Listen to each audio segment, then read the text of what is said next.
Пайтақтымыздағы Қарақалпақстан медицина институтында қадіриyatlарың мәңгі болсын Наурыз сүренасында концерт бағдарламасы өткерілді. Тәсіпкер репортажымыз Айне Ұсуырынан даярланған. Жаңалану һәм жасару аямы болған Наурыз халқымыздың милли қадіриyaтларын өзінде жәмлеп, ата-бабаларымыздың милли мирасы сипатында қастерленіп келатырған милли байрам сипатында елімізге белгілі. Әлбетте, осындай милли мирасымызды қастерлеп сақлау мақсатында орындарда міне осындай әжайып байрамлар шөлкемдестірілмекте.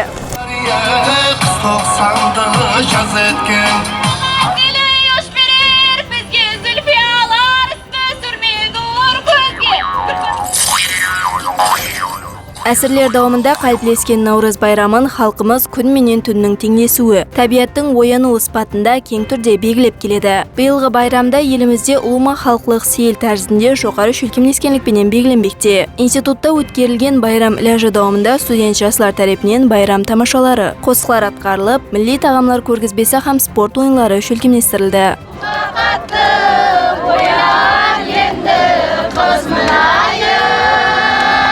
Ата-бабамыз тарихынан пайдаланып келген үскенелер, аспап үскенелер, ауқатлық затлар, қазіргі таңсып қойған көптеген ауқатлық затлар таярланып, һәмме өзінің қуанышларын білдіріп жатырыпты. Жастарымыз қуанышта, ұлы коллективімізде бүгін үлкен байрам болғандықтан һәмменің кеулі кайфияты жоғары, қосқылар айтылып, ойлар ойланып жатырыпты. Наурыз байрамымыз һәммеге құтлы болсын, еліміз аман болсын, халқымыз тыныш, парақатшылық болсын. Ұлыстың ұлы күні саналған бұл байрам инсанлар арасында мейірім шапатлық, қайыр сақауатлық орталығын және де бекемлеуде. Жас әулетті милли дәстүрлеріміз бенен қадіриyaтларымызға хүрмет, ана отанымызға садықлық рухында тәрбиялауда, өзара достық, ауызбіршілік, миллетлер аралық татулықты және де күшейтуде айрықша орын иелейді. Біздер осы милли байрамда біргелікте әрекет етіп кеше 2 күн давамында бірге сүмелек пісіріліп, бүгін болса сүмелектің ашылу мәрәсімі һәм шоу байрамды қарсы алмақтамыз.